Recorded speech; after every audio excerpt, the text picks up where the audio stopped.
सच लैके हाजिर हाँ ਜਦੋਂ ਅਸੀਂ on sky radio and television ਦੀ ਗੱਲ ਕਰਦੇ ਹਾਂ ਵੱਖਰੇ ਸਿਲਸਿਲੇ ਲੈ ਕੇ ਆਉਂਦੇ ਹਾਂ ਇਸ ਚੈਨਲ ਦੇ ਜ਼ਰੀਏ ਰੇਡੀਓ ਦੇ ਜ਼ਰੀਏ ਔਰ ਜਦੋਂ ਅਸੀਂ ਗੱਲ ਕਰਦੇ ਹਾਂ ਸਮੇਂ ਦਾ ਸੱਚ ਸਮੇਂ ਦੇ ਸੱਚ ਦੇ ਵਿੱਚ ਬਹੁਤ ਸਾਰੇ ਵਿਸ਼ੇ ਜਿਹੜੇ ਨੇ ਉਹ ਅਸੀਂ ਤੁਹਾਡੇ ਨਾਲ ਸਾਂਝੇ ਕਰ ਵੀ ਚੁੱਕੇ ਹਾਂ ਤੇ ਆਉਣ ਵਾਲੀ ਲੜੀ ਦੇ ਵਿੱਚ ਬਹੁਤ ਸਾਰੇ ਇਹੋ ਜਿਹੇ ਵਿਸ਼ੇ ਜਿਹੜੇ ਕਿ ਸੱਚੀ ਹੀ ਅਸੀਂ ਦੇਖਣਾ ਹੈ ਕਿ ਜ਼ਿੰਮੇਵਾਰ ਕੌਣ ਹੈ ਉਹ ਜ਼ਰੂਰ ਤੁਹਾਡੇ ਸਾਰਿਆਂ ਦੇ ਨਾਲ ਸਾਂਝੇ ਕਰਾਂਗੇ। ਲੇਕਿਨ ਜੇ ਅਸੀਂ ਅੱਜ ਦੀ ਗੱਲ ਕਰਦੇ ਹਾਂ ਤੇ ਅੱਜ ਖਾਸ ਕਰਕੇ ਵਿਦੇਸ਼ਾਂ ਵੱਲ ਵੱਧ ਰਿਹਾ ਰੁਝਾਨ ਜ਼ਿੰਮੇਵਾਰ ਕੌਣ। ਦੇਖੋ ਅਸੀਂ ਗੱਲ ਕਰਦੇ ਹਾਂ ਵਿਦੇਸ਼ਾਂ ਦੀ। ਜਦੋਂ ਇੱਕ ਜਗ੍ਹਾ ਤੋਂ ਦੂਸਰੀ ਜਗ੍ਹਾ ਤੇ ਜਾਣਾ ਹੁੰਦਾ ਹੈ ਬਹੁਤ ਜ਼ਿਆਦਾ ਵੱਡੀ ਘਾਲਣਾ ਕਰਨੀ ਪੈਂਦੀ ਹੈ, ਪਲਾਨਿੰਗ ਕਰਨੀ ਪੈਂਦੀ ਹੈ, ਯੋਜਨਾਬੰਦੀ ਕਰਨੀ ਪੈਂਦੀ ਹੈ। ਲੇਕਿਨ ਅੱਜ ਕੱਲ੍ਹ ਅਸੀਂ ਦੇਖ ਰਹੇ ਹਾਂ ਕਿ ਇਹਨੂੰ ਬਹੁਤ ਹੀ ਜ਼ਿਆਦਾ ਚੁਟਕੀਆਂ ਦਾ ਖੇਡ ਮੰਨਿਆ ਜਾਂਦਾ ਹੈ। ਕਿਉਂ ਮੰਨਿਆ ਜਾਂਦਾ ਹੈ? ਕਿਉਂਕਿ ਅਸੀਂ ਸੋਚਦੇ ਹਾਂ, ਅਸੀਂ ਵਿਚਾਰਦੇ ਹਾਂ ਕਿ ਸ਼ਾਇਦ ਉਹ ਜ਼ਿੰਦਗੀ, ਉਹ ਦੁਨੀਆ, ਉਹ ਧਰਤੀ ਜਿਹੜੀ ਹੈ ਉੱਥੇ ਸਾਨੂੰ ਉਹ ਸਾਰੀਆਂ ਸੁੱਖ ਸੁਵਿਧਾਵਾਂ ਬਹੁਤ ਹੀ ਆਸਾਨੀ ਦੇ ਨਾਲ ਮਿਲ ਸਕਦੀਆਂ ਨੇ ਜਿਹੜੀਆਂ ਕਿ ਸਾਨੂੰ ਇੱਥੇ ਨਹੀਂ ਮਿਲ ਰਹੀਆਂ। ਔਰ ਕਿਤੇ ਨਾ ਕਿਤੇ ਭਰਮਾ ਵੀ ਲਿਆ ਜਾਂਦਾ ਹੈ ਇਹੋ ਜਿਹੀਆਂ ਚੀਜ਼ਾਂ, ਇਹੋ ਜਿਹੀਆਂ ਪ੍ਰੈਜੈਂਟੇਸ਼ਨਸ ਤੁਹਾਡੇ ਅੱਗੇ ਕਰਕੇ ਸਾਰਿਆਂ ਦੇ ਅੱਗੇ ਕਿ ਹਾਂ ਇਹ ਚੀਜ਼ਾਂ ਤੁਹਾਨੂੰ ਇੱਥੇ ਨਹੀਂ ਮਿਲ ਰਹੀਆਂ ਤੇ ਬਾਹਰਲੇ ਦੇਸ਼ ਦੇ ਵਿੱਚ ਜ਼ਰੂਰ ਮਿਲਦੀਆਂ ਹੋਣਗੀਆਂ। ਗੱਲ ਕਰਦੇ ਹਾਂ ਸਭ ਤੋਂ ਪਹਿਲਾਂ ਨੌਜਵਾਨ ਪੀੜ੍ਹੀ ਦੀ। ਜਦੋਂ ਨੌਜਵਾਨ ਪੀੜ੍ਹੀ ਦੀ ਗੱਲ ਆਉਂਦੀ ਹੈ ਤੇ ਅਸੀਂ ਉਮਰ ਨਹੀਂ ਦੇਖਦੇ, ਅਸੀਂ ਉਹਦਾ ਬੱਚੇ ਦਾ ਜੈਂਡਰ ਨਹੀਂ ਦੇਖਦੇ ਕਿ ਉਹ ਲੜਕੀ ਹੈ ਜਾਂ ਲੜਕਾ ਹੈ। ਵੈਸੇ ਤਾਂ ਇਹ ਡਿਸਕ੍ਰਿਮੀਨੇਸ਼ਨ ਅਸੀਂ ਬਿਲਕੁਲ ਵੀ ਨਹੀਂ ਕਰ ਰਹੇ, ਲੇਕਿਨ ਇਸ ਪਹਿਲੂ ਤੇ ਆ ਕੇ, ਇਸ ਮੌਕੇ ਤੇ ਆ ਕੇ ਚੀਜ਼ਾਂ ਨੂੰ ਉੱਪਰ ਜ਼ਰੂਰ ਜਿਹੜੀ ਹੈ ਉਹ ਕੋਕ ਪੜਤਾਲ ਕਰਨੀ ਪੈਂਦੀ ਹੈ। ਲੜਕੀਆਂ 18 ਸਾਲ ਦੀ ਲੜਕੀ ਤੇ 60 ਸਾਲ ਦਾ ਬਜ਼ੁਰਗ ਜਿਹੜਾ ਹੈ ਸਿਰਫ ਤੇ ਸਿਰਫ ਕਿਉਂ? ਕਾਰਨ ਕੀ ਹੈ ਕਿ ਅਸੀਂ ਚਾਹੁੰਦੇ ਹਾਂ ਕਿ ਉਸ ਬੱਚੇ ਦੇ ਨਾਲ ਨਾਲ ਸਾਰਾ ਪਰਿਵਾਰ ਵੀ ਸੈੱਟ ਹੋ ਜਾਵੇ। ਕਿੰਨਾ ਕੁ ਸਹੀ ਹੈ ਇਹ ਚੀਜ਼, ਇਹ ਜ਼ਰੂਰ ਦੇਖਣੀ ਸੋਚਣੀ ਬਣਦੀ ਹੈ। ਕਿਉਂ ਅਸੀਂ ਇਹ ਚੀਜ਼ ਕਰ ਰਹੇ ਹਾਂ ਕਿ ਉਸ ਬੱਚੇ ਦੇ ਸੁਪਨਿਆਂ ਦੇ ਨਾਲ ਵੀ ਖੇਡ ਰਹੇ ਹਾਂ। ਕਿਤੇ ਨਾ ਕਿਤੇ ਉਹ ਬੱਚੇ ਵੀ ਹਾਮੀ ਭਰ ਦਿੰਦੀ ਹੈ। ਕਿਉਂ ਭਰਦੀ ਹੈ? ਕਿਉਂਕਿ ਉਸਨੂੰ ਆਪਣੇ ਪਰਿਵਾਰ ਦੀ ਫਿਕਰ ਹੁੰਦੀ ਹੈ। ਉਸਨੇ 0 ਤੋਂ ਲੈ ਕੇ 18 ਸਾਲ ਤੱਕ ਬਹੁਤ ਜ਼ਿਆਦਾ ਮੁਸ਼ਕਿਲਾਂ ਆਪਣੀ ਜ਼ਿੰਦਗੀ ਦੇ ਵਿੱਚ ਦੇਖੀਆਂ ਹੁੰਦੀਆਂ ਨੇ ਕਿ ਉਹਨੂੰ ਪਤਾ ਹੁੰਦਾ ਹੈ ਕਿ ਉਹ ਚੀਜ਼ਾਂ ਜਿਹੜੀਆਂ ਉਹਨੂੰ ਇਸ ਜ਼ਿੰਦਗੀ ਦੇ ਵਿੱਚ, ਖਾਸ ਕਰਕੇ ਇਸ ਸ਼ਹਿਰ ਦੇ ਵਿੱਚ, ਇਸ ਨਗਰ ਦੇ ਵਿੱਚ, ਇਸ ਦੇਸ਼ ਦੇ ਵਿੱਚ ਨਹੀਂ ਮਿਲ ਪਾਈਆਂ ਤੇ ਉਹ ਹੋ ਸਕਦਾ ਹੈ ਦੂਸਰੇ ਦੇਸ਼ ਦੇ ਵੱਲ ਰੁਖ ਕਰ ਲਏਗੀ ਤੇ ਉਸਦੇ ਪਰਿਵਾਰ ਨੂੰ ਵੀ ਜਿਹੜਾ ਹੈ ਉਹ ਸੁੱਖ ਸੁਵਿਧਾਵਾਂ ਮਿਲ ਜਾਣਗੀਆਂ। ਔਰ ਇਸ ਦੇ ਵਿੱਚ ਉਸਦਾ ਜਿਹੜਾ ਉਹ ਪਹਿਲੂ ਹੁੰਦਾ ਹੈ ਜਦੋਂ 18 ਤੋਂ 25 ਸਾਲ, ਅਸੀਂ ਮੰਨਦੇ ਹਾਂ ਕਿ 0 ਤੋਂ 2 ਇਨਫੈਂਸੀ ਜਦੋਂ ਬੱਚਾ ਮਾਂ ਦੀ ਗੋਦ ਦੇ ਵਿੱਚ ਨਿੱਘ ਮਾਣਦਾ ਹੈ, ਉਸ ਤੋਂ ਬਾਅਦ 2 ਤੋਂ ਲੈ ਕੇ 13 ਸਾਲ 12 ਸਾਲ ਤੱਕ ਬਚਪਨ ਦਾ ਸਮਾਂ ਆਉਂਦਾ ਜਦੋਂ ਅਸੀਂ ਸੋਚ ਵਿਚਾਰ ਜਿਹੜੀ ਹੈ ਬੱਚੇ ਦੀ ਉਹ ਬਣਨੀ ਸ਼ੁਰੂ ਹੋ ਜਾਂਦੀ ਹੈ। ਉਸ ਤੋਂ ਬਾਅਦ ਜਿਹੜੀ ਟੀਨੇਜ ਹੁੰਦੀ ਹੈ ਉਹ ਸਭ ਤੋਂ ਜ਼ਿਆਦਾ ਕੱਚੀ ਉਮਰ ਅਸੀਂ ਕਹਿੰਦੇ ਹਾਂ ਬੱਚੇ ਦੀ, ਕਿ ਉਸ ਦੇ ਵਿੱਚ ਉਹਨੂੰ ਬਹੁਤ ਜ਼ਿਆਦਾ ਚੀਜ਼ਾਂ ਜਿਹੜੀਆਂ ਨੇ ਉਹ ਵੱਡਿਆਂ ਨੂੰ ਸਮਝਾਉਣੀਆਂ ਪੈਂਦੀਆਂ ਨੇ, ਸਿਖਾਉਣੀਆਂ ਪੈਂਦੀਆਂ ਨੇ। ਔਰ ਲੇਕਿਨ ਜਦੋਂ 18 ਤੋਂ ਬਾਅਦ ਦੀ ਅਸੀਂ ਗੱਲ ਕਰਦੇ, ਅਡਲਟਹੁੱਡ ਦੀ ਗੱਲ ਕਰਦੇ ਹਾਂ ਤੇ ਅਸਲੀ ਸਮਾਂ ਹੁੰਦਾ ਹੈ ਜ਼ਿੰਦਗੀ ਦੇ ਸੰਘਰਸ਼ ਦਾ। ਔਰ ਇਸ ਦੇ ਨਾਲ ਨਾਲ ਸਮਾਂ ਹੁੰਦਾ ਹੈ ਜ਼ਿੰਦਗੀ ਨੂੰ ਮਾਣਨ ਦਾ, ਜ਼ਿੰਦਗੀ ਦੇ ਵਿੱਚ ਪੜ੍ਹਾਈ ਕਰਨ ਦਾ, ਬਹੁਤ ਸਾਰੀਆਂ ਚੀਜ਼ਾਂ ਜ਼ਿੰਦਗੀ ਦੇ ਵਿੱਚ ਨਵੀਆਂ ਸਿੱਖਣ ਦਾ। ਲੇਕਿਨ ਕੀ ਹੁੰਦਾ, ਸਿਰ ਤੇ ਚੁੰਨੀ ਬੱਚੇ ਦੇ ਦੇਖ ਕੇ ਉਹਨੂੰ ਤੋੜ ਦਿੱਤਾ ਜਾਂਦਾ ਹੈ ਦੂਸਰੇ ਦੇਸ਼ ਦੇ ਵਿੱਚ। ਕਿਉਂ? ਕਿਉਂਕਿ ਉਸਦੇ ਪਰਿਵਾਰ ਦੀ ਫਿਕਰ ਬਹੁਤ ਹੀ ਜ਼ਿਆਦਾ ਹੁੰਦੀ ਹੈ ਉਸ ਬੱਚੇ ਨੂੰ ਵੀ ਤੇ ਉਸਦੇ ਪਰਿਵਾਰ ਨੂੰ ਵੀ। ਇਸ ਦੇ ਨਾਲ ਨਾਲ ਗੱਲ ਕਰਦੇ ਹਾਂ ਸਿਰਫ ਤੇ ਸਿਰਫ ਲੜਕੀਆਂ ਦੀ ਨਹੀਂ, ਲੜਕਿਆਂ ਦੇ ਵੀ। 18 ਸਾਲ ਦਾ ਚਾਹੇ 20 ਸਾਲ ਦਾ ਲੜਕਾ, ਅਸੀਂ ਕੀ ਕਰਦੇ ਹਾਂ, ਕੰਟਰੈਕਟ ਮੈਰਿਜ ਕਰ ਦਿੱਤੀ ਜਾਂਦੀ ਹੈ। ਜਦੋਂ ਉਸ ਮੈਰਿਜ ਦੀ ਗੱਲ ਆਉਂਦੀ ਹੈ ਤੇ ਉਸ ਦੇ ਵਿੱਚ ਲੜਕੀ ਨੂੰ ਜਿਹੜਾ ਹੈ ਉਹ ਇਹ ਮਨਾਇਆ ਜਾਂਦਾ ਹੈ ਕਿ ਉਹ ਆਇਲਸ ਦਾ ਪੇਪਰ ਦੇਵੇ, ਇੰਗਲਿਸ਼ ਦਾ ਟੈਸਟ ਦੇਵੇ, ਟੈਸਟ ਦੇ ਕੇ ਜਿਹੜਾ ਹੈ ਉਹ ਮੈਰਿਜ ਕੀਤੀ ਜਾਂਦੀ ਹੈ। ਮੈਰਿਜ ਦੇ ਵਿੱਚ ਕਈ ਵਾਰ ਅਸੀਂ ਆਪਣੇ ਰਿਸ਼ਤੇਦਾਰਾਂ, ਦੋਸਤਾਂ, ਮਿੱਤਰਾਂ ਨੂੰ ਵੀ ਸ਼ਾਮਿਲ ਕਰਨਾ ਜ਼ਰੂਰੀ ਨਹੀਂ ਸਮਝਦੇ। ਕਿਉਂ ਨਹੀਂ ਸਮਝਦੇ? ਕਿ ਬਸ ਬੱਚੇ ਬਾਹਰ ਜਾਣਗੇ, ਸਿਰਫ ਤੇ ਸਿਰਫ ਬਾਹਰ ਜਾਣ ਲਈ ਵਿਆਹ ਕੀਤਾ ਜਾਂਦਾ ਹੈ ਤੇ ਬਸ ਉਹ ਸ਼ਗਨਾਂ ਦੇ ਕੰਮ ਜਿਹੜੇ ਨੇ ਉਹ ਫੋਟੋਗ੍ਰਾਫੀ ਦੇ ਲਈ ਕੀਤੇ ਜਾਂਦੇ ਨੇ ਤੇ ਬੱਚਿਆਂ ਨੂੰ ਬਾਹਰ ਤੋਰ ਦਿੱਤਾ ਜਾਂਦਾ ਹੈ। ਔਰ ਉਸ ਤੋਂ ਬਾਅਦ ਉਹਨਾਂ ਦੀ ਜ਼ਿੰਦਗੀ ਆਪਣੀ ਦੇਖੋ ਵਿਆਹ ਦੇ ਸ਼ਬਦ ਜਿਹੜੇ ਨੇ ਉਹ ਔਰ ਵਿਆਹ ਦਾ ਅਸਲੀ ਮਤਲਬ ਜਿਹੜਾ ਹੈ ਉਹ ਵੀ ਬਦਲ ਕੇ ਰੱਖ ਦਿੱਤਾ ਹੈ ਇਸ ਰੁਝਾਨ ਨੇ। ਸੋ ਇਹ ਬੱਚੇ ਬੱਚੀਆਂ ਦੀ ਗੱਲ ਹੈ ਜਿਹੜੇ ਕਿ ਬਾਹਰ ਵੱਲ ਨੂੰ ਜਾ ਰਹੇ। ਹੁਣ ਜ਼ਿੰਮੇਵਾਰ ਕੌਣ ਹੈ? ਇੱਥੇ ਅਸੀਂ ਇਹ ਦੇਖਣਾ ਹੈ, ਸੋਚਣਾ ਹੈ, ਇਹ ਚੀਜ਼ ਜ਼ਰੂਰ ਵਿਚਾਰਨੀ ਹੈ ਕਿ ਕਿਸ ਬੱਚੇ ਦਾ ਮਨ ਕਰਦਾ ਹੈ ਆਪਣੀ ਮਾਂ ਦੇ ਗੋਦ ਦਾ ਨਿੱਘ ਛੱਡ ਕੇ ਦੂਸਰੇ ਦੇਸ਼ ਵੱਲ ਨੂੰ ਤੁਰਦਾ, ਦੂਸਰੀ ਧਰਤੀ ਵੱਲ ਨੂੰ ਰੁਖ ਕਰਦਾ ਹੈ। ਔਰ ਇਸ ਦੇ ਨਾਲ ਨਾਲ ਜਦੋਂ ਅਸੀਂ ਗੱਲ ਕਰਦੇ ਹਾਂ ਇੱਥੋਂ ਜਾਣ ਤੋਂ ਜਿਹੜਾ ਹੈ ਸਫ਼ਰ, ਇੱਥੋਂ ਲੈ ਕੇ ਦੇਸ਼ ਤੋਂ ਲੈ ਕੇ ਦੂਸਰੇ ਦੇਸ਼ ਤੱਕ ਜਾਣ ਦਾ, ਉਸਦੀਆਂ ਅੱਖਾਂ ਨਮ ਹੁੰਦੀਆਂ ਨੇ। ਉੱਥੇ ਜਾ ਕੇ ਵੀ ਬਹੁਤ ਸਾਰੇ ਦਿਨ ਮਹੀਨੇ ਨਿਕਲ ਜਾਂਦੇ ਨੇ ਕਿ ਉਸਨੂੰ ਉਸ ਮਜਬੂਰੀ ਬਸ ਆਪਣੇ ਦੇਸ਼ ਨੂੰ, ਆਪਣੇ ਪਰਿਵਾਰ ਨੂੰ ਛੱਡਣਾ ਪੈਂਦਾ। ਕਿਉਂ? ਕਿਉਂਕਿ ਫਿਊਚਰ ਦੀ ਸੋਚ ਜਿਹੜੀ ਹੈ। ਬਿਲਕੁਲ ਖੁਸ਼ੀ ਤਾਂ ਜ਼ਰੂਰ ਹੁੰਦੀ ਹੈ ਜਦੋਂ ਉਹਨਾਂ ਨੂੰ ਉੱਥੇ ਦੀ ਜਿਹੜੀ ਹੈ PR ਜਾਂ ਸਿਟੀਜ਼ਨਸ਼ਿਪ ਮਿਲ ਜਾਂਦੀ ਹੈ। ਫਿਰ ਉਹ ਵਾਪਸ ਆਉਂਦੇ ਨੇ ਦੁਬਾਰਾ ਆਪਣੇ ਪਰਿਵਾਰ ਨੂੰ ਮਿਲਣ ਲਈ, ਬਹੁਤ ਜ਼ਿਆਦਾ ਖੁਸ਼ ਹੁੰਦੇ ਨੇ, ਬਹੁਤ ਐਕਸਾਈਟਿਡ ਹੁੰਦੇ ਨੇ। ਲੇਕਿਨ ਇਹ ਐਕਸਾਈਟਮੈਂਟ ਹੁਣ 15 ਦਿਨ, ਮਹੀਨਾ, ਜਿੰਨੀਆਂ ਛੁੱਟੀਆਂ ਉਹਨਾਂ ਨੂੰ ਮਿਲੀਆਂ ਹੁੰਦੀਆਂ ਨੇ, ਲਿਮਿਟਿਡ ਪੀਰੀਅਡ ਦੇ ਲਈ ਹੁੰਦੀ ਹੈ। ਉਸ ਤੋਂ ਬਾਅਦ ਫਿਰ ਉਹਨਾਂ ਨੂੰ ਰੁਖ ਕਰਨਾ ਪੈਂਦਾ ਆਪਣੇ ਦੇਸ਼ ਵੱਲ, ਉਹਨਾਂ ਦਾ ਆਪਣਾ ਦੇਸ਼ ਬਣ ਜਾਂਦਾ ਹੈ। ਔਰ ਉਸ ਸਮੇਂ ਦੇ ਵਿੱਚ ਫਿਰ ਉਹ ਦੁੱਖ, ਉਹ ਤਕਲੀਫਾਂ, ਉਹ ਮੁਸ਼ਕਿਲਾਂ ਉਹਨਾਂ ਦੇ ਮਨਾਂ ਦੇ ਵਿੱਚ, ਉਹਨਾਂ ਦੇ ਜ਼ਿਹਨ ਦੇ ਵਿੱਚ ਜ਼ਰੂਰ ਆਉਂਦੀਆਂ ਨੇ ਕਿ ਫਿਰ ਅਸੀਂ ਛੱਡ ਕੇ ਜਾ ਰਹੇ ਹਾਂ ਆਪਣੇ ਦੇਸ਼ ਨੂੰ। सो क्यों ज़रूरत पै रही है इस सारिया चीज़ों की, ये चीज़ ज़रूर देखने को मिलती है कि नौकरियां की कमी है या फिर साडी सोच जिहड़ी है वो बिल्कुल लिमिटेड हो चुकी है कि फलां बंदा जिहड़ा है उसने अपने बच्चों को इदा भेजा है तो असीं भी भेज सकते हैं। असीं अखबारों के जरिए, सोशल मीडिया के जरिए, चैनल के जरिए चीज़ां देखते हैं कि किवें दिमाग दे विच इंजैक्ट कीतियां जांदियां ने कि तुसीं पेपर देना है। ये चीज़ां ने बहुत सौखा है, बहुत आसान है, बहुत आसान वर्ड, बहुत सौखा वर्ड बार बार इस्तेमाल करके असीं देख रहे हैं कि किवें बच्चों को भरमाया जा रहा है। सिर्फ बच्चे ही नहीं, परिवार वाले भी। हुण असीं देखो कि एक इंसान या एक फैमिली जिहदे कोल बहुत अच्छा फाइनैंशियल बैकग्राउंड है वो की कर सकते हैं, वो आराम दे नाल कोई अपना बिजनेस शुरू कर सकते हैं। उन्होंने शुरू किया हुआ बिजनेस जोड़ा है वो 1 2 3 4 10 काम जरूर काम के रखणगे तो हौली हौली रोज़गार जोड़ा है वो बढ़ रहा है। ये इंसानियत के तौर पर यह काम शुरू किया जा सकता है। तो सेम असीं गल करते हैं सरकारां दी, जो सरकारां दी गल आउंदी है तो वो सारियां खुशियां, वो सारियां सहूलतां, वो सारियां चीज़ां इस धरती के उपर ही अगर बच्चों को पैदा कीतियां जाण, उन्होंने दित्तियां जाण, उन्होंने मुहैया करवाइयां जाण तो क्यों बच्चों का मन करेगा बाहर के देश वाल जाण दा। सो असीं देख रहे हैं कि किस तरीके दे नाल बहुत सारियां एक म्यार जिहड़ा है पढ़ाई का भी वो किते ना किते घटदा जा रहा है इस चीज़ करके। सो विदेशों वाल वध रहा रुझान, जिम्मेवार कौन, जरूर सोच पड़ताल तुसीं भी कर रहे होगे, तुहाडे जहन दे विच भी इस सवाल ते सवाल दे नाल नाल आंसर जिहड़ा है, उत्तर जिहड़ा है वो जरूर चल रहा होएगा।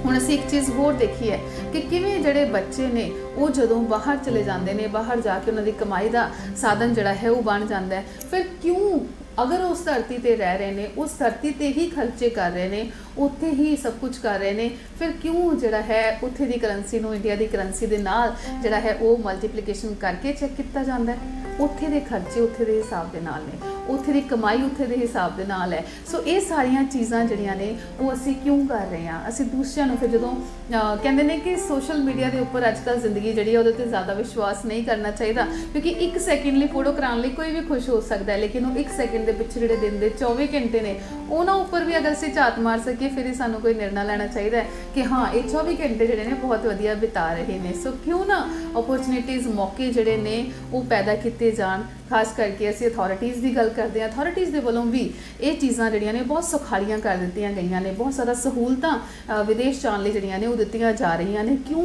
इस धरती के उपर ही, इस देश के इस विच रहण लई ही ये सहूलतां क्यों नहीं दित्तियां जा रही। सवाल इत्थे ये खड़ा हुंदा है कि बच्चे जिहड़े ने वो क्यों +2 तो बाद उन्हां दे मन दे विच यही है कि असीं बाहर ही जाना है। क्यों वो ये सोचते हैं कि उत्थे जिहड़ियां ने सानूं ये फैसिलिटीज़ मिलनियां ने, ये साडी पेंशन होएगी या ये साडियां जिहड़ियां ने सानूं बेसिक फैसिलिटीज़ तुहाडे उत्थे दी गौरमेंट दे वल्लों मिलणगियां। सो ये चीज़ां एक एक करके जिहड़ी शुरू कीतियां जाण, विचारिया जाए कि हाँ हर महीने हर साल जिहड़ा है वो ये फैसिलिटीज़ जिहड़ियां ने वो सरकार दे वल्लों शुरू कीतियां जा सकदियां ने देश दे विच, ताकि बच्चे, बजुर्ग, नौजवान हर पीढ़ी जिहड़ी है वो इत्थे ही खुश रह सके। सो हुण तुसीं खुद सोचो, खुद विचारो कि किस तरीके दे नाल वो माँ रोंदियां अखां दे नाल, नम अखां दे नाल विदेशों वाल नूं तोरदी है अपने उस बच्चे नूं, जिहड़ा इकलौता बच्चा उसकी गोद दे विच जिसने नेक माणिया हुंदा है। और उस समय जदों उसनूं पाल पोस रही हुंदी है, उसके जहन च जरूर हुंदा है कि ये बच्चा वड्डा हो के जिहड़ा है वो मेरा पालन पोषण करेगा, मेरी रखिया करेगा। जे असीं 100 बच्चों की गल करते हैं कि 100 बच्चे मान लो विदेश जा रहे हैं, उन्होंने 100 के 100 तो नहीं अपने पेरेंट्स नूं बाहर बुला लैणगे, कुछ सिर्फ पैसे जिहड़े आ वो भेजणगे, कुछ जिहड़े ने वो बहुत सालां बद्धी उत्थे ही रह लैणगे कि हाँ असीं इत्थे ही रहना, असीं पैसा जिहड़ा है वो भेज देना है। सो इस दे नाल नाल जदों असीं कोविड-19 वर्गे दौर की गल करते हैं, इन्ना मुश्किल भरिया समा वो आया सी, इन्नी ज़्यादा त्रासदी जिहड़ी है वो मनुखी जामे दे उपर आई सी कि मुश्किलां तो बाद मुश्किलां आ रही सी। तो बहुत सारे इहो ਜਿਹੇ बच्चे भी सी जिन्हां दे पेरेंट्स उन्होंने सदा लई छड्ड गए तो वो वापस नहीं आ सके। वो उन्होंने अंतिम संस्कार के उपर उन्हों दियां लास्ट रिचुअल्स नूं परफॉर्म करन दे लई भी अपने दूसरी धरती तो इत्थे वापस नहीं आ सके। सो हुण तुसीं खुद सोचो, खुद विचारो कि सिर्फ तो सिर्फ पढ़ाई करन लई जा रहे हैं। शो यही किया जाता है कि बच्चे सिर्फ बाहरले देश में पढ़ाई करन जा रहे हैं, उत्थे उन्हां दा सिक्ख्या दा म्यार जिहड़ा है थोड़ा वधिया है। और जदों वधिया सिक्ख्या दे म्यार की गल करते हैं तो वो मतलब वापस आके इत्थे कोई अपना वधिया बिजनेस शुरू कर सकते हैं या काम शुरू कर सकते हैं। सो असीं किन्नू किन्नू भरमा रहे हैं और कित्थों कित्थों भरमाए जा रहे हैं, ये चीज़ां जरूर सोचन विचारन की जरूरत है। हुण असीं एक छोटे बच्चे नूं भी सवाल पुछदे हैं ना, चाहे वो 5वीं 6ਵੀਂ 7ਵੀਂ 8ਵੀਂ क्लास से पढ़ता है की करना फिर ਵੱਡੇ ਹੋ ਕੇ। बहुत सारे बच्चे तो कहते हैं कि डॉक्टर बनना है, पायलट बनना है, क्योंकि उन्होंने बचपन तो चीज़ां सिखाईਆਂ ਜਾਂਦੀਆਂ ਨੇ। लेकिन 50 ਤੋਂ 60% ਬੱਚੇ ਜਿਹੜੇ ਉਹਨਾਂ ਨੇ ਕਹਿਣਾ ਸ਼ੁਰੂ ਕਰ ਦਿੱਤਾ ਹੈ ਕਿ ਅਸੀਂ ਵੱਡੇ ਹੋ ਕੇ ਵਿਦੇਸ਼ ਜਾਣਾ, ਉੱਥੇ ਜਾ ਕੇ ਪੜ੍ਹਾਈ ਕਰਨੀ, ਉੱਥੇ ਜਾ ਕੇ ਆਪਣੀ ਲਾਈਫ ਸੈੱਟ ਕਰਨੀ ਹੈ।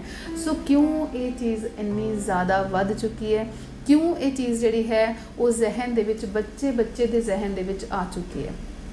ਇਸ ਦੇ ਨਾਲ ਹੁਣ ਅਸੀਂ ਤੁਹਾਡੇ ਨਾਲ on sky radio and television ਦੇ ਜ਼ਰੀਏ ਇੱਕ ਹੋਰ ਗੱਲ ਕਰਨਾ ਚਾਹੁੰਦੇ ਹਾਂ ਕਿ ਜਿਹੜੀ ਕੰਟਰੈਕਟ ਮੈਰਿਜ ਕੀਤੀ ਜਾਂਦੀ ਹੈ, ਜਿਸ ਦੇ ਵਿੱਚ ਲੜਕੀ ਜਿਹੜੀ ਹੈ ਉਹ ਪਹਿਲਾਂ ਜਾਂਦੀ ਹੈ ਬਾਹਰ, ਔਰ ਬਾਹਰ ਜਾ ਕੇ ਆਪਣੀ ਪੜ੍ਹਾਈ ਜਿਹੜੀ ਹੈ ਇੱਕ ਸਮਾਂ ਹੁੰਦਾ ਕਿ ਇੰਨਾ ਸਮਾਂ ਪੜ੍ਹਾਈ ਕਰਨ ਤੋਂ ਬਾਅਦ ਉਹ ਲੜਕੇ ਨੂੰ ਜਿਹੜਾ ਹੈ ਉਹ ਬੁਲਾ ਸਕਦੀ ਹੈ, ਸੱਦ ਸਕਦੀ ਹੈ।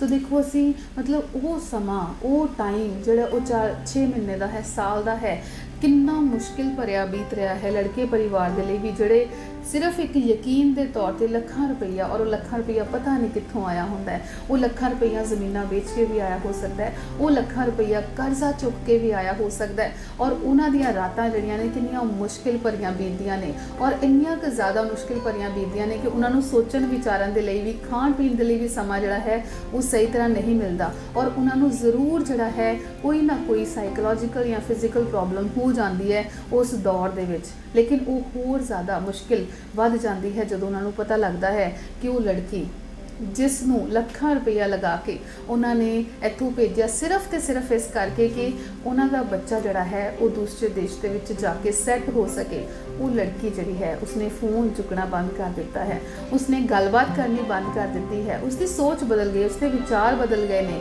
ਉਸ ਨੂੰ ਬਿਲਕੁਲ ਇਹ ਹੋਸ਼ ਆ ਚੁੱਕੀ ਹੈ ਕਿ ਨਹੀਂ, ਮੇਰੇ ਲਈ ਤਾਂ ਜੋ ਮੈਂ ਹਾਂ ਉਹੀ ਹਾਂ, ਔਰ ਜੋ ਮੈਂ ਸੋਚਾਂਗੀ ਉਹੀ ਕਰਾਂਗੀ, ਜੋ ਮੈਂ ਵਿਚਾਰਾਂਗੀ ਉਹੀ ਕਰਾਂਗੀ। ਔਰ ਇਸ ਕਰਕੇ ਬਹੁਤ ਸਾਰੇ ਨੌਜਵਾਨ ਬੱਚੇ ਆਪਣੀ ਜ਼ਿੰਦਗੀ ਜਿਹੜੀ ਹੈ ਉਹ ਖਤਮ ਕਰ ਰਹੇ ਨੇ। ਸੋ ਇਹਨਾਂ ਸਾਰੀਆਂ ਚੀਜ਼ਾਂ ਦੇ ਲਈ ਕੌਣ ਜ਼ਿੰਮੇਵਾਰ ਹੈ? ਜੇ ਅਸੀਂ ਪਰਿਵਾਰ ਦੀ ਗੱਲ ਕਰਦੇ ਹਾਂ ਤੇ ਪਰਿਵਾਰ ਨੂੰ ਵੀ ਸੋਚਣ ਦੀ ਜ਼ਰੂਰਤ ਹੈ, ਜੇ ਅਸੀਂ ਸਰਕਾਰ ਦੀ ਗੱਲ ਕਰਦੇ ਹਾਂ ਸਰਕਾਰ ਨੂੰ ਵੀ ਸੋਚਣ ਦੀ ਜ਼ਰੂਰਤ ਹੈ, ਬੱਚਿਆਂ ਨੂੰ ਵੀ ਸੋਚਣ ਦੀ ਜ਼ਰੂਰਤ ਹੈ, ਕਿਉਂਕਿ ਅਸੀਂ ਮੰਨਦੇ ਹਾਂ ਕਿ ਜਦੋਂ ਇੱਕ ਬੱਚਾ ਜਿਹੜਾ ਹੈ ਉਹ 17-18 ਸਾਲ ਪਾਰ ਕਰਨਾ ਸ਼ੁਰੂ ਕਰ ਦਿੰਦਾ ਹੈ ਤਾਂ ਉਹ ਇੱਕ ਐਡਲਟਹੁੱਡ ਦੇ ਵਿੱਚ ਉਹਦੀ ਐਂਟਰੀ ਹੋ ਜਾਂਦੀ ਹੈ।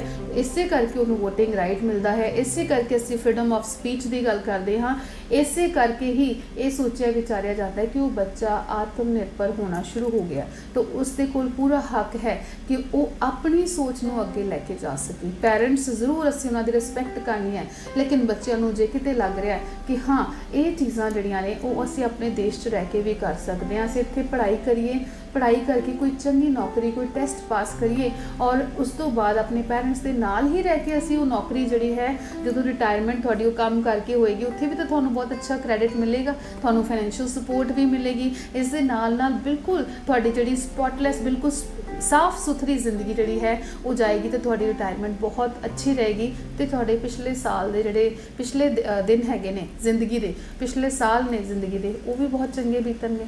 ਸੋ ਇਹ ਜ਼ਰੂਰੀ ਨਹੀਂ ਹੈ ਕਿ ਇੱਕ ਰੁਝਾਨ ਜਿਹੜਾ ਸ਼ੁਰੂ ਹੋ ਗਿਆ ਹੈ ਅਸੀਂ ਉਹੀ ਕਰਨਾ ਹੈ। ਇਹ ਨਹੀਂ ਹੈ ਕਿ ਉਹ ਸਮਾਂ, ਉਹ ਜਿਹੜਾ ਕੰਮ ਚੱਲ ਰਿਹਾ ਹੈ ਕਿ ਅਸੀਂ ਬਾਹਰ ਜਾਣਾ ਹੈ, ਬਾਹਰ ਜਾ ਕੇ ਹੀ ਸਾਡੀ ਜਿਹੜੀ ਹੈ ਉਹ ਜੀਵਨ ਲੀਲਾ ਪਾਰ ਹੋ ਸਕਦੀ ਹੈ। ਇਹ ਚੀਜ਼ਾਂ ਬਿਲਕੁਲ ਵੀ ਨਹੀਂ ਹੈ। ਸੋਚੋ, ਵਿਚਾਰੋ। ਇੱਥੇ ਹੁਣ ਸਿਰਫ ਤੇ ਸਿਰਫ ਅਸੀਂ ਇਹੀ ਕਹਿਣਾ ਚਾਹਾਂਗੇ ਕਿ ਵਿਚਾਰਨ ਦੀ ਜ਼ਰੂਰਤ ਹੈ ਸਭ ਤੋਂ ਪਹਿਲਾਂ ਬੱਚਿਆਂ ਨੂੰ, ਕਿਉਂਕਿ ਬੱਚਿਆਂ ਦੀ ਅਸੀਂ ਕਹਿ ਰਹੇ ਹਾਂ ਕਿ ਉਹਨਾਂ ਦੀ ਆਪਣੀ ਸੋਚ ਜਿਹੜੀ ਹੈ ਉਹ ਬਿਲਕੁਲ ਬਦਲਣੀ ਸ਼ੁਰੂ ਹੋ ਜਾਂਦੀ ਹੈ ਇਸ ਏਜ ਦੇ ਵਿੱਚ ਆ ਕੇ।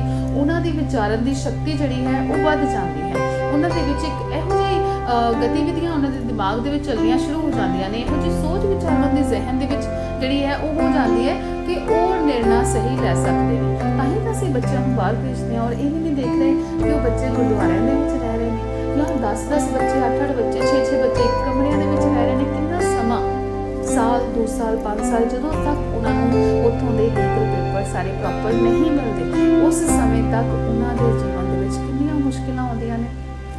ਜਿਸ ਬੱਚੇ ਨੂੰ ਮਾਂ ਖੁਦ ਖਾਣਾ ਪਰੋਸਦੀ ਹੈ, ਉਹਨੂੰ ਖੁਦ ਖਿਲਾਉਂਦੀ ਹੈ, ਉਸਦੇ ਮੂੰਹ ਦੇ ਵਿੱਚ ਬੁਰਕੀਆਂ ਅਸੀਂ ਕਹਿੰਦੇ ਹਾਂ ਕਿ ਪਾਉਂਦੀ ਹੈ, ਸਵੇਰ ਤੋਂ ਲੈ ਕੇ ਸ਼ਾਮ ਤੱਕ ਦੀ ਰੂਟੀਨ ਉਹਦੀ ਸੈੱਟ ਕਰਦੀ ਹੈ। ਬੱਚਾ ਜਦੋਂ ਛੋਟਾ ਹੁੰਦਾ ਸਕੂਲ ਤੋਂ ਆਉਣ ਦਾ ਉਹਦਾ ਇੰਤਜ਼ਾਰ ਰਹਿੰਦਾ ਹੈ, ਜਦੋਂ ਬੱਚਾ ਪੜ੍ਹਾਈ ਕਰਦਾ ਹੈ, ਨੌਕਰੀ ਤੇ ਜਾਂਦਾ ਤਾਂ ਵੀ ਬੱਚੇ ਦਾ ਇੰਤਜ਼ਾਰ ਰਹਿੰਦਾ ਹੈ ਕਿ ਹਾਂ ਬੱਚਾ ਘਰ ਵਾਪਸ ਆਏਗਾ ਤੇ ਮਦਰ ਨੂੰ ਬਹੁਤ ਜ਼ਿਆਦਾ ਖੁਸ਼ੀ ਹੁੰਦੀ ਹੈ। ਘਰ ਦੇ ਵਿੱਚ ਆ ਕੇ ਇਹ ਮੰਨਿਆ ਜਾਂਦਾ ਹੈ ਕਿ ਜਿੱਥੇ ਮਰਜ਼ੀ ਅਸੀਂ ਘੁੰਮ ਕੇ ਆ ਲਈਏ, ਜਦੋਂ ਅਸੀਂ ਘਰ ਵਾਪਸ ਆਉਂਦੇ ਹਾਂ ਤੇ ਜਿਸ ਕਮਰੇ ਦੇ ਵਿੱਚ ਮਾਂ ਹੁੰਦੀ ਉਧਰ ਭੱਜਦੇ ਜਾਂਦੇ ਹਾਂ, ਜਾਂ ਫਿਰ ਆਉਂਦਿਆਂ ਹੀ ਘਰ ਦੇ ਵਿੱਚ ਸਭ ਤੋਂ ਪਹਿਲੀ ਪੁਕਾਰ ਮਾਂ ਨੂੰ ਲੱਗਦੀ ਹੈ ਤੇ ਫਿਰ ਉੱਥੇ ਜਾ ਕੇ ਉਸੀ ਧਰਤੀ ਤੇ ਜਾ ਕੇ ਉਸ ਬੱਚੇ ਦਾ ਮਨ ਕਿਵੇਂ ਲੱਗਦਾ ਹੋਵੇਗਾ। ਮਨ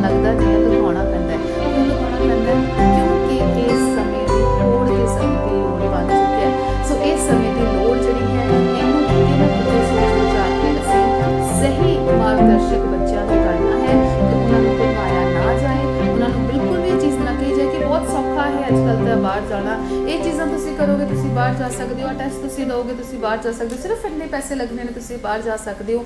क्यों ये चीज़ां नूं हर वक्त बच्चों के दिमाग दे विच पाया जाता है। चाहे असी पेपरां की गल कर लीए, पेपरां दे विच भी असी देख रहे हैं कि किवें एग्जाम्स तो बाद भी बहुत सारे प्रमोशनल चीज़ां बच्चों के अगे प्रजेंट कीतियां जांदियां ने। बच्चे कई बार निर्णय जिहड़ा है वो दबाव पा के भी लैंदे ने पेरेंट्स के ऊपर कि हाँ ये काम असी ज़रूर करना है, क्यों क्योंकि मेरा दोस्त कर रहा है या कोई पर्सन है। कई बार बहुत सारे बच्चों की सैटिंग होती है कि हाँ ये काम जिहड़ा है मैं विदेश जाण दा रुझान मेरा इस करके बनया है क्योंकि मेरा दोस्त जिहड़ा है उहदा भरा जिहड़ा है वो किन्ने साल पहला उत्थे गया सी ते हुण उहदी जिंदगी इदां सैट हो चुकी है। लेकिन उहदी जिंदगी का संघर्ष पूरा जिहड़ा उन्हें बिताया, जिहड़ा समा बतीत किया, वो जिहड़ा है वो किसी को नहीं पता होंदा। सो हुण जागण की जरूरत है, बिल्कुल जरूरत है जागण की, सोच विचार नूं बदलण दी और इस दे नाल अगे तो अगे वधण दी। और अगे तो अगे असीं तां ही वध सकदे हां, चंगे तरीके दे नाल तां ही वध सकदे हां जे असीं सवाल खड़ा करिए समय दीआं सरकारां नूं, उन्होंने कहिए कि बिल्कुल सानू रोज़गार के साधन जिहड़े ने वो दिते जान। इस दे नाल नाल पेरेंट्स जिहड़े ने वो भी एकजुट होकर खड़े होण कि नहीं सिर्फ तो सिर्फ इत्थे जे सानू 70 तो 80% बच्चे जिहड़े ने वो इत्थे अपनी पढ़ाई अगे जारी रख सकन और उस तो बाद बहुत सारे जिहड़े कॉम्पीटिटिव एग्जाम्स हुंदे ने उन्होंने देण तो बाद चंगियां नौकरियां जिहड़ियां ने वो प्राप्त करन। जदों वो चंगियां नौकरियां प्राप्त करनगे उन्हां दा माइंडसैट भी बदल जाएगा। असीं देखदे हां कि एक छोटा बच्चा ਉਹਦੀ सोच ਦੇ ਵਿੱਚ एक एजुकेटेड परसन ਜਿਹੜਾ ਉਹਦੀ सोच ਦੇ ਵਿੱਚ सच्ची ही बहुत ज़्यादा फर्क ਹੁੰਦਾ है। और सेम एज की भी जे गल कर लीए 30 साल ਦੇ ਵਿੱਚ मान लो ਅਸੀਂ ਕਿਸੇ ਦੀ ਗੱਲ ਕਰਨੀ ਹੈ कि वो 30 साल ਦੇ ਵਿੱਚ अनएजुकेटेड है, 10वीं 12वीं ਕੀਤੀ ਹੋਈ है और दूसरे साइड ਤੇ कोई अच्छा पढ़िया लिखिया इंसान है जिन्हें अपनी जिंदगी ਦੇ ਵਿੱਚ बहुत सारिया ट्रेनिंग्स इंटर्नशिप्स लगाइया ने और बहुत सारे कोर्सेस किए ने, डिप्लोमास किए ने, डिग्रीज कीतियां हुई ने, बिल्कुल सोच ਦੇ ਵਿੱਚ फर्क होएगा। फाइन। सो जदों असीं गल करते हाँ इहो ਜਿਹੇ रुझानों की, विदेशों वाल वध रहे रुझान की, तो बिल्कुल ठल पाउण की जरूरत है। ठल पाउण की जरूरत इसलिए है क्योंकि जदों असीं सोने की चिड़ी भारत नूं कहने आ कि इनू एक खिताब मिलिया सी तो उन्होंने बरकरार रखिए और तां ही बरकरार होएगा जे देश की जवानी देश दे विच रह के देश दे लई ही काम करे। ये ब्रेन ड्रेन जिहड़ा है इस गेम नूं खत्म किया जाए। पंजाब दे और इस खास देश दे ब्रेन्स जिहड़े ने वो दूसरी धरती दे वाल दूसरे देशों के वाल रुख कर रहे हैं और असीं देख रहे हैं कि पंजाब दे विच खास करके रुझान बहुत ज़्यादा वध रहा है। इस रुझान नूं बदलण की जरूरत है। सोचो विचारो जागो और देखो कि किवें असीं इन्हां सारियां ही चीज़ां नूं बिल्कुल ते बिल्कुल अपने जहन दे विच बिठा लेना है कि साडा जिहड़ा असली मकसद है जिंदगी का वो तरक्की पाउणा है। ये नहीं कि कोई भी रस्ता असीं अख्तियार कर लीए, ये नहीं कि बस ठीक है विदेशों वाल ही असीं जाके तरक्की जिहड़ी है वो पा सकते हैं। सो बिल्कुल सब तो पहला तो अपनी एजुकेशन मिथो कि हाँ तुसीं 10वीं तो बाद 12वीं तो बाद की करना है सोचो और उसके नाल नाल ये भी सोचो कि तुसीं इसे धरती ते रह के काम कर सकते हो, अपने देश में ही रह के काम कर सकते हो। जे हाँ तुसीं कर सकते हो तो फिर क्यों रुक किया जा रहा है बाहर वाल। और हाँ जो तुसीं बाहर पढ़ाई करन जाना है तो सच्ची ही पढ़ाई करन दे मकसद दे नाल जाओ। 2 साल 4 साल 5 साल लगा के जे तुसीं वापस इत्थे आके वधिया वधिया इनोवेटिव आइडियाज़ अपने देश दे विच इस्तेमाल कर सकते हो तो तरक्की तुहाडे देश की होएगी और नाम भी जिहड़ा है तुहाडे देश का उच्चा होएगा। सो हुण यही on sky radio and television के जरिए तुहानूं कहने आ तुहानूं सारिआं नूं कि बिल्कुल ते बिल्कुल अपनी सोच विचार नूं बदलो और इस दे नाल नाल बहुत ही वधिया तरीके दे नाल अपनी जिंदगी दे विच बदलाव जिहड़ा है वो लैके आउणा शुरू करो। हुण गल करदे हां बच्चिआं दी। असीं देख रहे हैं कि जिहड़े छोटे छोटे बच्चे ने वो भी इस चीज़ दे वल नूं बहुत ज़्यादा वध रहे हैं। उन्हां दे विच भी ये विचार आ रहे हैं, ये सोच आ रही है कि किवें असीं बचपन तो ही एक दिमाग दे विचों बिठा लैंदे ने कि असीं बाहर जाना है। ठीक है। सो ये क्यों हो रहा है क्योंकि वो अपने आस पास होंदियां ये चीज़ां देखते हैं और इस दे नाल नाल जदों वो आस पास ये सारियां चीज़ां देखते हैं उन्होंने लगता है कि नहीं असीं तां अपनी पढ़ाई जिहड़ी है वो इत्थे कंप्लीट नहीं करनी। सो क्यों ना 6वीं क्लास तो लैके जिवें असीं कहने कि बहुत सारे इनोवेटिव आइडियाज़ दिते जाते हैं बच्चों नूं दस्सिया जाए, करियर काउंसलिंग सैशन शुरू किए जान स्कूल दे विच 10th तो बाद +2 तो बाद एज वाइज जिहड़े ने उन्हां दे करियर काउंसलिंग सैशनस होण जिहदे विच बहुत सारे साइकोलॉजिकल टैसट हुंदे ने। वो साइकोलॉजिकल टैसट किए जान कि बच्चे का ਕੱਲ੍ਹ ਜਿਹੜਾ ਹੈ ਰੁਝਾਨ ਕਿਸ ਸਬਜੈਕਟ ਦੇ ਵੱਲ ਹੈ, ਕਿਸ ਵਿਸ਼ੇ ਦੇ ਵੱਲ ਹੈ। ਜਦੋਂ ਉਹਨਾਂ ਨੂੰ ਆਪਣਾ ਇੰਟਰਸਟ ਪਤਾ ਲੱਗੇਗਾ, ਉਹਨਾਂ ਨੂੰ ਪਤਾ ਚੱਲ ਜਾਏਗਾ ਕਿ ਹਾਂ ਮੈਂ ਆਪਣਾ ਫਿਊਚਰ ਜਿਹੜਾ ਹੈ ਉਹ ਇਸ ਚੀਜ਼ ਦੇ ਵਿੱਚ ਬਣਾਉਣਾ ਹੈ। ਸੋ ਆਪਣੇ ਆਪ ਹੀ ਬੱਚਿਆਂ ਦਾ ਸਾਈਕੋਲੋਜੀਕਲੀ ਉਹਨਾਂ ਨੂੰ ਟ੍ਰੇਨ ਕੀਤਾ ਜਾ ਰਿਹਾ ਹੈ ਕਿ ਤੁਸੀਂ ਇਸ ਤੋਂ ਬਾਅਦ ਇਹ ਕੋਰਸ, ਇਸ ਤੋਂ ਬਾਅਦ ਇਹ ਕੋਰਸ, ਇਸ ਤੋਂ ਬਾਅਦ ਇਹ ਕੋਰਸ ਕਰ ਰਹੇ ਹੋ ਤੇ ਤੁਹਾਨੂੰ ਉਸ ਤੋਂ ਬਾਅਦ ਇੰਨੀ ਇਨਕਮ ਜਿਹੜੀ ਹੈ ਮੰਥਲੀ ਹੋਣੀ ਸ਼ੁਰੂ ਹੋ ਸਕਦੀ ਹੈ। ਸੋ ਹੁਣ ਇੱਥੇ ਵੀ ਇਹ ਚੀਜ਼ ਜ਼ਰੂਰੀ ਹੈ। ਫਿਰ ਗੱਲ ਆਉਂਦੀ ਹੈ ਅਥਾਰਟੀਜ਼ ਦੇ ਉੱਪਰ ਹੀ ਕਿ ਇਹ ਚੀਜ਼ਾਂ ਕੌਣ ਕਰ ਸਕਦਾ ਹੈ। ਸਿਰਫ ਤੇ ਸਿਰਫ ਇਹ ਚੀਜ਼ਾਂ ਅਥਾਰਟੀਜ਼ ਦੇ ਵੱਲੋਂ ਹੀ ਸ਼ੁਰੂ ਹੋ ਸਕਦੀਆਂ ਨੇ। ਸਰਕਾਰਾਂ ਹੀ ਇਹ ਕੰਮ ਸ਼ੁਰੂ ਕਰ ਸਕਦੀਆਂ ਨੇ ਕਿ ਐਜੂਕੇਸ਼ਨਲ ਇੰਸਟੀਟਿਊਸ਼ਨਸ ਨੂੰ ਪ੍ਰੋਫੈਸ਼ਨਲ ਤਰੀਕੇ ਦੇ ਨਾਲ ਡੀਲ ਕੀਤਾ ਜਾਏ ਕਿ ਉੱਥੇ ਇਹ ਸਾਰੇ ਸੈਸ਼ਨਸ ਜਿਹੜੇ ਨੇ ਉਹ ਸ਼ੁਰੂ ਕੀਤੇ ਜਾਣ। ਸੋ ਹੁਣ ਜਿੰਨੇ ਵੀ ਬੱਚੇ ਬੱਚੀਆਂ ਪ੍ਰੋਗਰਾਮ ਸੁਣ ਰਹੇ ਨੇ ਉਹ ਸਾਰੇ ਹੀ ਜ਼ਰੂਰ ਇਸ ਚੀਜ਼ ਉੱਪਰ ਗੌਰ ਫਰਮਾਉਣਗੇ ਕਿ ਇਸ ਸਮੇਂ ਦਾ ਸੱਚ ਦੇ ਜ਼ਰੀਏ ਅਸੀਂ ਤੁਹਾਡੇ ਸਾਰਿਆਂ ਨਾਲ ਸਾਂਝਾ ਕੀਤਾ ਹੈ ਕਿ ਵਿਦੇਸ਼ਾਂ ਵੱਲ ਵੱਧ ਰਿਹਾ ਰੁਝਾਨ ਤੇ ਜ਼ਿੰਮੇਵਾਰ ਕੌਣ ਹੈ। ਸੋ ਜ਼ਿੰਮੇਵਾਰ ਸਾਰੇ ਹੀ ਹਾਂ ਅਸੀਂ ਸਾਰੇ ਹੀ ਹਾਂ। ਸੱਚੀ ਹੀ ਸਰਕਾਰਾਂ ਵੀ ਨੇ, ਬੱਚੇ ਵੀ ਨੇ, ਪੈਰੈਂਟਸ ਵੀ ਨੇ ਔਰ ਇਸ ਦੇ ਨਾਲ ਉਹ ਬਜ਼ੁਰਗ ਵੀ ਨੇ ਜਿਹੜੇ ਹਾਮੀ ਭਰ ਦਿੰਦੇ ਨੇ ਕਿ ਬਿਲਕੁਲ ਅਸੀਂ 18, 20, 22 ਸਾਲ ਦੀ ਲੜਕੀ ਨਾਲ ਵਿਆਹ ਕਰਕੇ ਉਹਨੂੰ ਬਾਹਰ ਲੈ ਜਾਂਦੇ ਹਾਂ ਤਾਂ ਕਿ ਉਹਦਾ ਪਰਿਵਾਰ ਸੈੱਟ ਹੋ ਜਾਏਗਾ। ਸੋ ਅਸੀਂ ਇੱਥੇ ਪਰਿਵਾਰ ਸੈੱਟ ਕਰਨ ਦੀ ਗੱਲ ਨਹੀਂ ਕਰਨੀ, ਇੱਥੇ ਗੱਲ ਕਰਨੀ ਜ਼ਿੰਦਗੀ ਨੂੰ ਵਧੀਆ ਤਰੀਕੇ ਨਾਲ ਬਿਤਾਉਣ ਦੀ, ਤਾਂ ਕਿ ਜਾਣ ਤੋਂ ਬਾਅਦ ਵੀ ਤੁਹਾਡੇ ਇਸ ਧਰਤੀ ਨੂੰ ਛੱਡਣ ਤੋਂ ਬਾਅਦ ਵੀ ਇਹ ਗੱਲ ਕੀਤੀ ਜਾਏ, ਵਿਚਾਰਿਆ ਜਾਏ, ਸੋਚਿਆ ਜਾਏ ਕਿ ਇਸ ਇਨਸਾਨ ਨੇ ਇਹ ਕੰਮ ਜਿਹੜੇ ਨੇ ਕਾਰਗੁਜ਼ਾਰੀਆਂ ਕੀਤੀਆਂ ਸੀ। ਸੋ ਆਸ ਕਰਦੇ ਹਾਂ ਸਿਲਸਿਲਾ ਜ਼ਰੂਰ ਤੁਹਾਨੂੰ ਸਾਰਿਆਂ ਨੂੰ ਪਸੰਦ ਆਇਆ ਹੋਏਗਾ। ਸੋ ਦੇਖਦੇ ਰਹੋ, ਸੁਣਦੇ ਰਹੋ on sky radio and television. ਧੰਨਵਾਦ।